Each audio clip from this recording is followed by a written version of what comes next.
ಬಾಲ್ಯ ವಿವಾಹ ನಿಷೇಧ ತಿದ್ದುಪಡಿ ಕಾಯ್ದೆಗೂ ಕೂಡ ಇವತ್ತಿನ ಸಚಿವ ಸಂಪುಟ ಸಭೆಯಲ್ಲಿ ಅಸ್ತು ಅಂತ ಹೇಳಲಾಗಿದೆ. ಬಾಲ್ಯ ವಿವಾಹಕ್ಕೆ ಕುಟುಂಬಸ್ಥರು ಒಪ್ಪಿದ್ರೂ ಕ್ರಮ ಆಗುತ್ತೆ ಅವರ ಮೇಲೆ. ನಿಶ್ಚಿತಾರ್ಥ ಮಾತುಕತೆಯಲ್ಲಿ ಯಾರ್ಯಾರು ಭಾಗಿಯಾಗ್ತಾರೋ ಅವರ ವಿರುದ್ಧವೂ ಕ್ರಮ ಆಗುತ್ತೆ. ತೊಟ್ಟಿಲು ಮದುವೆಯಾದ್ರೂ ಶಿಕ್ಷೆ, ಯಾರೇ ಒತ್ತಡ ಹಾಕಿದ್ರೂ ಕ್ರಮ. ಕ್ಯಾಬಿನೆಟ್ ಸಭೆಯಲ್ಲಿ ಇಂಥದ್ದೊಂದು ನಿರ್ಧಾರವನ್ನ ತೆಗೆದುಕೊಳ್ಳಲಾಗಿದೆ. ಕ್ಯಾಬಿನೆಟ್ ಸಭೆಯ ಬಳಿಕ ಈ ಬಗ್ಗೆಯೂ ಕಾನೂನು ಸಚಿವ ಎಚ್.ಕೆ. ಪಾಟೀಲ್ ಮಾಹಿತಿಯನ್ನ ನೀಡಿದರು. ಮಕ್ಕಳ ಕಲ್ಯಾಣ, ಮಕ್ಕಳ ಅಭಿವೃದ್ಧಿ ಮತ್ತು ವಿಕಲಚೇತನರ ಮತ್ತು ಹಿರಿಯ ನಾಗರಿಕರ ಸಬಲೀಕರಣ ಇಲಾಖೆಯವರು ಇವತ್ತು ಮಂಡಿಸಿರ್ತಕ್ಕಂಥ ಬಾಲ್ಯ ವಿವಾಹ ನಿಷೇಧ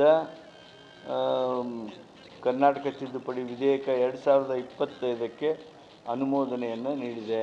ಇದರಲ್ಲಿ ಮುಖ್ಯವಾಗಿ ಇರೋದು ಅಂದರೆ ಬಾಲ್ಯ ವಿವಾಹ ತಡೆಗೆ ಕಟ್ಟುನಿಟ್ಟಿನ ಕ್ರಮಗಳನ್ನು ತೆಗೆದುಕೊಳ್ಬೇಕು ಅಂಥೇಳಿ ಸನ್ಮಾನ್ಯ ಮುಖ್ಯಮಂತ್ರಿಗಳು ಇತ್ತೀಚೆಗೆ ಸ್ಪಷ್ಟವಾಗಿ ಒಂದು ನಿರ್ದೇಶನವನ್ನು ಕೊಟ್ಟಿದ್ದರು.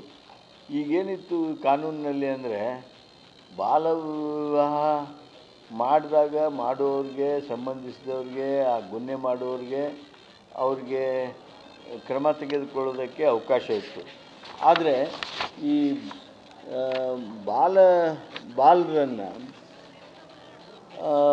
ಎಂಗೇಜ್ಮೆಂಟ್ ಮಾಡ್ತಾರಲ್ಲ, ಮ್ಯಾರೇಜ್ ಪೂರ್ವದಲ್ಲಿ ಎಂಗೇಜ್ಮೆಂಟ್ ಮಾಡ್ತಾರಲ್ಲ, ಆ ಎಂಗೇಜ್ಮೆಂಟ್ ಮಾಡಿದಂಥ ಸಂದರ್ಭದಲ್ಲಿ ಅದನ್ನು ಯಾರು ಅಬೆಟ್ ಮಾಡ್ತಾರೆ, ಅದನ್ನು ಯಾರು ಮಾಡಿಸೋದಕ್ಕೆ ಕಾರಣ ಆಗ್ತಾರೆ, ಅವ್ರ ಮೇಲೆ ಕ್ರಮ ತೆಗೆದುಕೊಳ್ಳೋದಕ್ಕೆ ಅದೆಲ್ಲ ಅವಕಾಶ ಇರಲಿಲ್ಲ.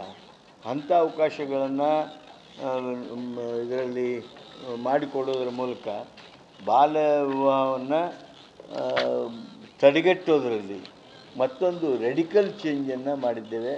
ಸಾಮಾಜಿಕವಾಗಿ ಇಲ್ಲಿಯವರೆಗೆ ಇದನ್ನೇನು ನಾವು ತಪ್ಪಿಸ್ಕೊಂಡು ಹೋಗ್ತಿದ್ರು ಅವರನ್ನು ಸಹಿತ ಈ ವ್ಯಾಪ್ತಿಯೊಳಗೆ ತೆಗೆದುಕೊಂಡು ಬಂದು ಬಾಲ್ಯ ವಿವಾಹವನ್ನು ಕಡಿಮೆಗೊಳಿಸೋದಕ್ಕೆ, ಅನಿಷ್ಟವನ್ನು ದೂರ ಮಾಡೋದಕ್ಕೆ ಏನೆಲ್ಲ ಸಾಧ್ಯವೋ ಅದನ್ನು ಮಾಡ್ತಾಯಿದ್ದೀವಿ. ಆ ವಿಧೇಯಕವನ್ನು ಸಚಿವ ಸಂಪುಟ ಒಪ್ಪಿದೆ. ಇನ್ನೊಂದು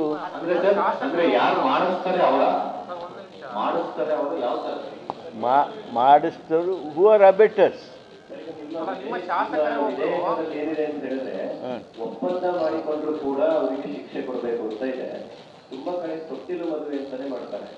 ಈಗ ಅಂಥವರಿಗೂ ಶಿಕ್ಷೆ ಉಂಟಾ? ಹೌದು, ತೊಟ್ಟಿಲ ಮದುವೆಗೂ ಶಿಕ್ಷೆ, ಬಾಲ್ಯರ ಎಂಗೇಜ್ಮೆಂಟ್ ನಿಶ್ಚಯ ಕಾರಣ ಏನು ಮಾಡ್ತಾರೆ ಆ ನಿಶ್ಚಯ ಕಾರಣಕ್ಕೂ ಶಿಕ್ಷೆ.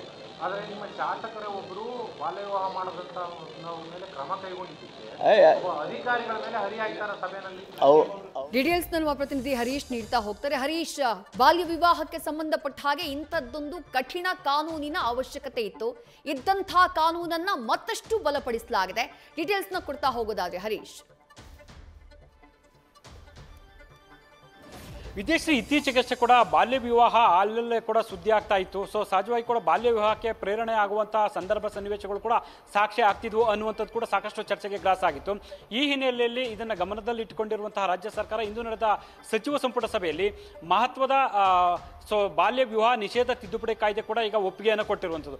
ಈ ಮೊದಲು ಯಾರು ಬಾಲ್ಯ ವಿವಾಹಕ್ಕೆ ಸಂಬಂಧಪಟ್ಟಂಗೆ ಮುಂದಾಗ್ತಾರೆ, ಸೊ ಆ ಒಂದು ಸಂದರ್ಭದಲ್ಲಿ ವಧುವಿನ ಮತ್ತು ವರರನ ಅವ್ರ ವಿರುದ್ಧ ಮಾತ್ರ ಕ್ರಮ ಕೈಗೊಳ್ಳೋದಕ್ಕೆ, ಶಿಕ್ಷೆ ಕೊಡೋದಕ್ಕೆ ಅವಕಾಶ ಇತ್ತು. ಆದರೆ ಈಗ ಇನ್ನೂ ಒಂದಷ್ಟು ತಿದ್ದುಪಡಿಯನ್ನು ಮಾಡುವ ಮೂಲಕ ಯಾರೆಲ್ಲ ಮಧ್ಯಸ್ಥಿಕೆ ವಹಿಸಿದ್ರು, ಯಾರೆಲ್ಲ ಆಯೋಜಕರಾಗಿದ್ರು, ಯಾರೆಲ್ಲ ಪುರೋಹಿತರು ಕೂಡ ಇದ್ರು, ಅವರೆಲ್ಲರಿಗೂ ಕೂಡ ಶಿಕ್ಷೆ ವಿಧಿಸುವಂತಹ ಕಾಯ್ದೆಯನ್ನು ಈಗ ತರಲು ಈಗ ರಾಜ್ಯ ಸರ್ಕಾರ ಮುಂದಾಗಿರುವಂಥದ್ದು.